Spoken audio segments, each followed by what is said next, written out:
We had a defensive thriller going into overtime against the Bills at home.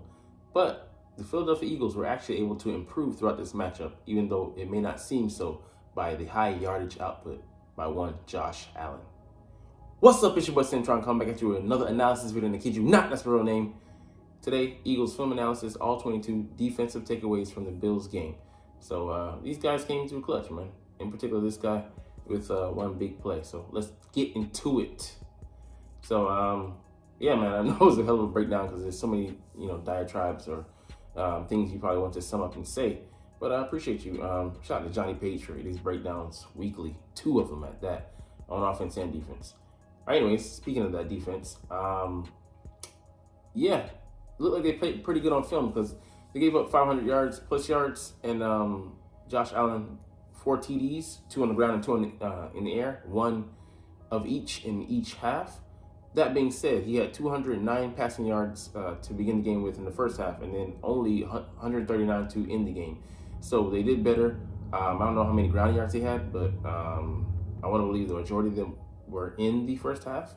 That being said, it was a altogether top to bottom down performance from our defense. We had guys missing, guys going out, and we were able to scrape together and stop this guy when we needed to, get enough stops when we needed to, and get a turnover in the second half as well. So yeah, Bradbury and Slay, I thought they did have their best games, man.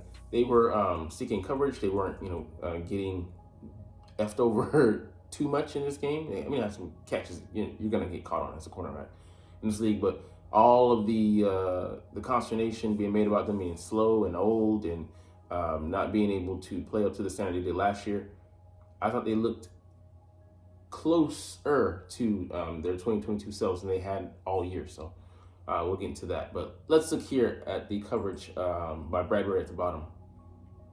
So he's playing off coverage, which we love to do, covering this comeback route, but he does a great job breaking on the ball and breaking up that pass breakup. He had 5 PBUs. And you're like, huh? James Bradbury? The same guy we've been calling James Burntberry?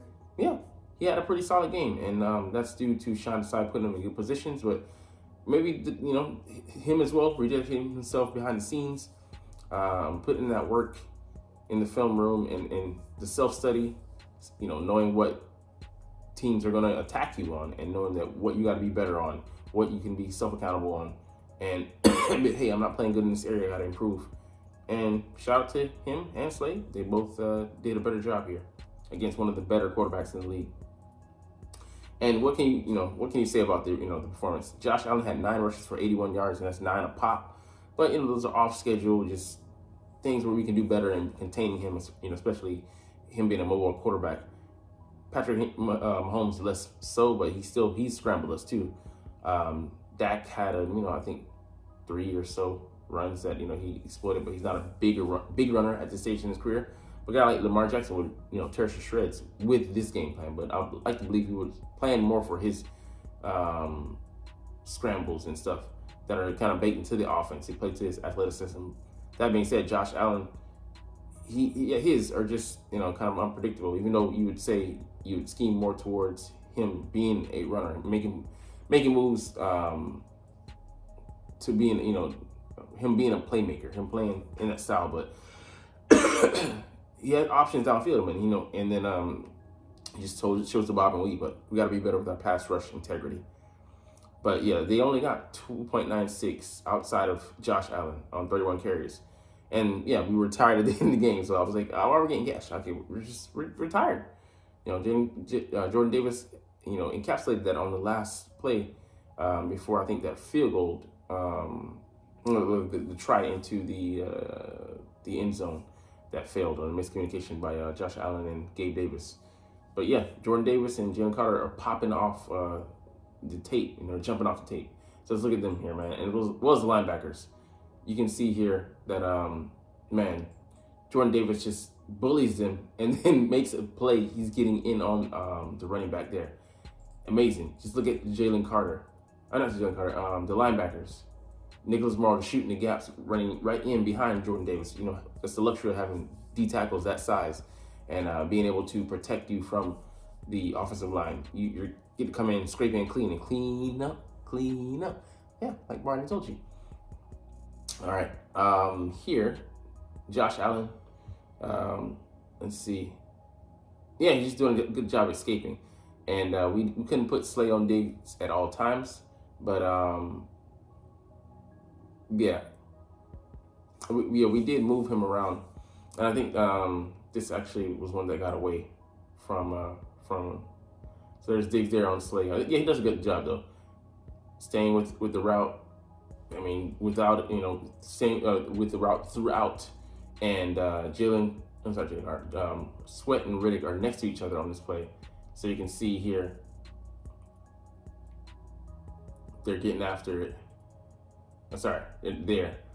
And it forces them out. But, Jalen Carter's on the edge, man. And he beats the tackle nicely. There he is. But if he, stays, he doesn't rushing that recklessly. He's not used to playing the edge. He probably cuts that off at the knees, and we got to be better at that. There were plays that we allowed him to hurt Josh Allen to hurt us, and that was one of them where he was able to get outside the pass rush. And you want to, I wish he played more contained in this game instead of just rushing at him willy-nilly. I know some of that was in the game plan, but the guys get big when they get near the quarterback and they take that swipe, and he's going off on the edge that you were supposed to keep. But later in the game we were able to play him better. But I believe this is maybe before we had time to make some adjustments in that in the second half, I believe. And yeah, Jalen Carter on the edge, man. Look at the way he defeats this guy. Bam! Just a jump there, like this reminds you of mix between Jerome Brown and the late great White, man, Minister of Defense. All right, Darius Slay. I mean, yeah, where he runs around like the receiver, just blanket coverage, and the demise of Darius Slay has been greatly exaggerated. I'm not saying he wouldn't drop off next year, being like 34, but he's still a really good athlete out there. And I think it's just more comfortability, getting used to the scheme still, and things that we're trying to accomplish, and week to week, our opponent being different. So you're having a different objective, and we're throwing different coverages: cover 2, cover 4, cover 6, cover 8, cover 1. All right, let's look at how just perfect, right in that hip pocket, not giving him any space. So Josh Allen doesn't have any choice but to go elsewhere. And it was great when we were able to put Slay on him, but obviously we're not going to do it all throughout the whole game, the entire game, because it will be predictable. So we were able to stop Diggs in pockets, and that's all we needed. He had 6 for 74. Didn't go off like other guys have against his defense when we didn't really game plan to stop them by allocating resources, and we did in this case. We ran some cover 2, got us burnt. It's soft. It's just the way we play. It says Tampa 2, I want you to come up and press. And I know that's a kind of lost art. They've talked about this, and it's been talked about ad nauseum within circles in the league. But what's the point of playing cover man or cover 2 or press, and then you're just gonna come up and mirror the receiver from the beginning, not jam them, get hands on, redirect. I mean, the art of redirecting receivers it's mostly out of play these days. So let's see what Slay does here. So he's playing off, but you can see he doesn't get his hands on the receiver. He allows him a free release, and he gets there, allows the timing and everything to stay intact within that route. So it just it hurts us there when you're releasing guys upfield, and they're just, they're running like against nobody basically. Might as well be out there alone by themselves. They're not being not interfered with in the wrong way, but they're not being interrupted from running the route. So timing is right on schedule. It makes it easy for them. And yeah, this is one where you wish he could follow Diggs all the time, but I'm like in the red zone. I'm just not emergency, but for certain plays, I'm like, you can't call for all the time. But Diggs goes up against the interior guys, and they're gonna be inferior to his route running skills, and he has like a 4-way go, 5-way go, up, out, or come back, That's just, or straight. Yeah, that's just nasty. And he's going up against, like, I think a Bayard here and then like another safety. It's just stealing candy from a baby, man. So let's look at him here, 14 in the slot. He's running a route against air. Nobody really interferes with him as well.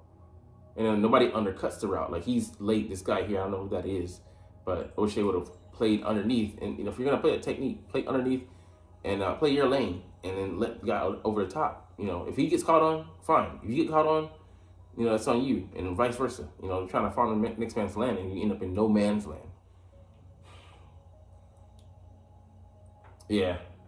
So I like that we made adjustments from week to week. Like last week, we got gashed on the outside runs. Isaiah Pacheco was getting onto the flank of the defense and speeding past us and such. And it's because Sweat and Reddick were jumping inside. But this week, we did so, but the linebackers were there to replace and set the edge. So we're going to see him jump inside, and then Nicholas Morrow steps up and replaces Reddick on the outside. And he gets the tackle and kind of bait them into doing that. So I love that. You can see he jumps inside. The running back maybe thinks I got a cut there, and he just gets surrounded also by the guys breaking free. Let me go back and look at them. Great scraping down the line. I mean, Jordan Davis gets great push there, and then the linebacker Jack Cunningham comes to finish him off. We're gonna miss him on the stretch, man. He's been our best linebacker this year, and he's just doing the Lord's work.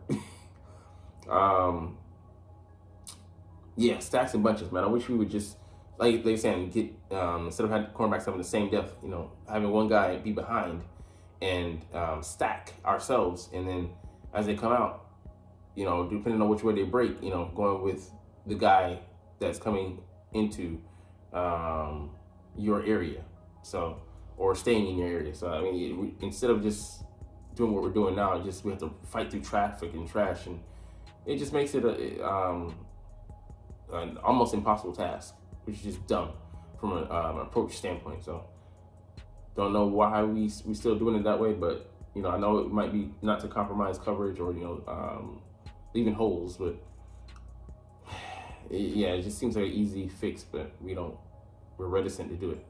So anyways, you can see the cross up, I think, is between these two outside guys here. And there's a natural rub route. There's nothing you can do about it. Wheel route, and we're fortunate that that wasn't thrown in that area. I think let's see what happened. Pass rush might have gotten there and bailed us out, but yeah, you can't count on that happening. Okay, it's just a misfire by Josh, I think. I can't even see what happened on that, but he got lucky. I do know that. So this is a wonderful play. This is where Bradbury gets to pick. So we've been running cover 2, and I love that this is by design. And it's like the layering on offense with Brian Johnson building plays off of plays off of plays, and then deviation from those plays. Same thing here. We're running cover 2, so we build a trap off of that. I wish we would do this more often, lurking and disguising, because I think we can be good at it. With the experience we have in the secondary and with a play caller who has the cojones, the wherewithal, and the smarts to interweave those into the game plan. So this is a great trap play, something that they like to run, getting digs, those easy catches underneath on inferior players, like you said, linebackers and safeties. And there's one where, okay, Josh, got a quick 5 yards, and Bradbury drops into that spot where the linebacker is supposed to be, pick. So let's look at it here. So you can see Bradbury at the top. I think this is Diggs here. So Diggs is going to come in, and he's going up against the linebacker right there. Or the linebacker, this guy in the space. Diggs is going to be there. Bam! Bradbury undercuts the route, gets the pick, and man, just a huge momentum shift, and we're about like at the 25. So then you go off and score on that, and it's just huge. That makes it 24 or 21, I think. And then we're almost back to where we need to be. But it's that 6-point swing. Instead of them going off and get points, they get nothing, and then it costs them 6 or 7. Yeah, Jalen Carter, I think this is on that play. Just the way he swipes and this defeats the guard trying to get out into space there. There is no play. There's no space to be had because he didn't. You gave him too much space, and he destroys the play by himself. Like just, ugh. I mean, the guy, he's pretty much knocking on the door at All-Pro level as a freaking rookie, man. All right, BG, this one he just fights through it, and he's great. Has a great feel for the game. He makes sure that Allen doesn't escape. It's lovely. You see him getting inside there, defeating a double team, almost a triple team, and just getting his hands on Allen and locking in and making sure he doesn't escape. Veteran guy, man. He still has the juice. We're gonna need him down the stretch. So while we're limiting his snaps now, so that he can play more down the stretch run. Which is why we're not concerned overly too much about the rotation we have now. We're gonna rotate guys more out, and I hope Nolan Smith, he can catch up a little bit during that interim and play a bit better at where we're expecting him to play, edge. Maybe he's a good fit inside off the ball linebacker. Don't know. But for now, we need him to be part of our artillery at edge rusher. All right, yeah, I love this one. The mentality, the blitz. So I think this was the last play on the offense for the Bills before they kicked the field goal. So it's been giving us problems all day. We finally switch off, and it's well enough that Josh has to pause. He has to hold it for a little bit and then try and get to the area that he wants the receiver to get to and to throw it into. And we blitz instead of Jonathan Gannon last year would have just let them run and put more guys into coverage, and then Josh would have had too much time and he would have found the guy and it would have been 6. But we caused him to accelerate the clock in his head. He doesn't have enough time. He just has to loft it up, and the receiver and him have a miscommunication, going to the wrong area. Not wrong area for the way the play was called, but by what we were playing in coverage. So last minute switch there. So just great, catching the offense off guard. And I'll just let the play do its speaking for itself. All right, so Gabe Davis is here on the outside. He's gonna run that route. You try to get us crossed up with a kind of a crash concept, and we switch off Slay. The ball is thrown over here, but he goes to the corner. Josh looking for him to go to the post, and I'm like, excellent, man. And that happens because Allen doesn't have enough time. If he has a second more, maybe able to find the receiver and he makes that adjustment, bam, 6. Or I think Slay might have been able to put position to pick that one. And in this one, we're highlighting Jordan Davis' awesomeness. Just see him here stacking and then shedding and getting off on the running back, stopping the play by himself. And then I think this is consecutive plays. He maneuvers the guy, move out the way, and then gets to the tackle. And this was on the critical down before that throw, where he scrambles and holds Josh to a 4-yard gain. Where earlier in the game he might have got that first down. He wasn't able to turn the corner. He's exasperated, tired as shit, but he makes the play, man. And we don't win that game without the play like that, hustle play. And we've had several like that in the New England Patriots game with the spike to Reed Blankenship's arm, where he keeps the Patriots receiver from I think Keyshawn Booty. He's not Booty, but it's Booty, from making the catch in bounds by using his arm as an extension of the field of the boundary marker. Other plays like same where Edmonds goes and I think he hustles and knocks the ball out. Just so many plays on the year, and he's not even here anymore. So it's just epitomized, what we were fighting for this year. We're 10-1 because of this game, and I think we're gonna win the game against the 49ers. But anyways, we're gonna not stop the video there. We're gonna get to one more thing. Sorry, we're gonna look at injuries. So this is the final injury report for the game. So all sales are final. Dallas Goedert, doubtful. So the fact that he was even limited in being able to practice, saw him on the practice field, he looked fine, but, putting weight on it and being able to push off and things like that is a whole, different deal. So I doubt that no pun intended, I doubt that he plays, but it's great for his standing next week. Fletcher Cox did not practice all week. Normally a guy wouldn't even be questionable, but it's just him trying to grit it out. I don't think he plays, but it'd be great if he did. But I don't know if he'll be healthy enough. Obviously, he was gonna be out, and this guy, I think, might have to shut him down for the year because I don't think he's gonna make it back by next week to clear his practice window. Grant Calcaterra, questionable. It'd be great if he could play. If he could, that might mitigate us going after Zach Ertz. Lane Johnson full practice 2 days in a row. That's a great sign. We need him in this game. And they, like we thought, they'd manage A.J. Brown, and he's full practice on Friday. Devonta Smith came back 2 days in a row, and DeAndre Swift 2 days in a row. Jordan Davis, they managed him, and he's full. So I'm glad to see the hamstring was better than I thought. Thought he had re-aggravated it, but maybe a slight twinge, but full practice from him. Milton Williams, full 2 days in a row, coming back from the concussion. We need him. He's like the PFF #2 D tackle against the run this year, I think. It's just crazy. He's an underrated star on our defense. Julio Jones limited, but no injury designation, so he'll be good to go. He's just old, man. Off into the 49ers side of things. So Eric Armstead, they keep saying DN, but he's a 3-4 DN, but D tackle in 4-3. So and Ray McLeod, I think there were special terms returner Jordan Mason, the running back, were all DNP for the first 2 days and then limited. So they're all questionable. Eric Armstead said he's going to play, so I believe him. And Buford, Burp first, keep trying to say Buford, like in Georgia. But he was limited and then full practice. Kind of doesn't matter. I mean, actually, I prefer him to play because he has a 23 pass protection rating, which is horrible. So, I didn't know this. Outside of Trent Williams, they're horrible on the O-line. Just Brock Purdy gets to play out of his hands, and then they run the ball to mitigate those. But more on that tomorrow.